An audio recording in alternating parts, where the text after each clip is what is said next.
We're bored. We're all bored now. But has it ever occurred to you, Wally, that the process that creates this boredom that we see in the world now may very well be a self-perpetuating, unconscious form of brainwashing created by a world totalitarian government based on money, and that all of this is much more dangerous than one thinks? And it's not just a question of individual survival, Wally, but that somebody who's bored is asleep, and somebody who's asleep will not say no? See, I keep meeting these people. I mean, just a few days ago, I met this man whom I greatly admire. He's a Swedish physicist, Gustav Bjornstrand, and he told me that he no longer watches television, he doesn't read newspapers, and he doesn't read magazines. He's completely cut them out of his life because he really does feel that we're living in some kind of Orwellian nightmare now, and that everything that you hear now contributes to turning you into a robot.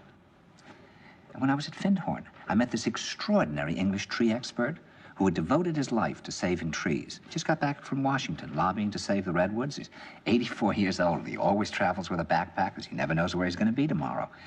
And when I met him at Findhorn, he said to me, "Where are you from?" And I said, "New York." He said, "Ah, New York, yes, that's a very interesting place. Do you know a lot of New Yorkers who keep talking about the fact that they want to leave but never do?" And I said, "Oh, yes." And he said, "Why do you think they don't leave?" I gave him different banal theories. He said, "Oh, I don't think it's that way at all." He said, "I think that New York is the new model for the new concentration camp, where the camp has been built by the inmates themselves, and the inmates are the guards, and they have this pride in this thing they've built. They've built their own prison, and so they exist in a state of schizophrenia, where they are both guards and prisoners, and as a result, they no longer have, having been lobotomized, the capacity to leave the prison they've made, or to even see it as a prison." And then he went into his pocket and he took out a seed for a tree and he said, "This is a pine tree." He put it in my hand and he said, "Escape before it's too late."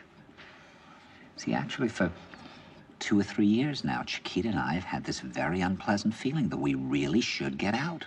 And we really feel like Jews in Germany in the late 30s. Get out of here. Of course, the problem is where to go, because it seems quite obvious that the whole world is going in the same direction.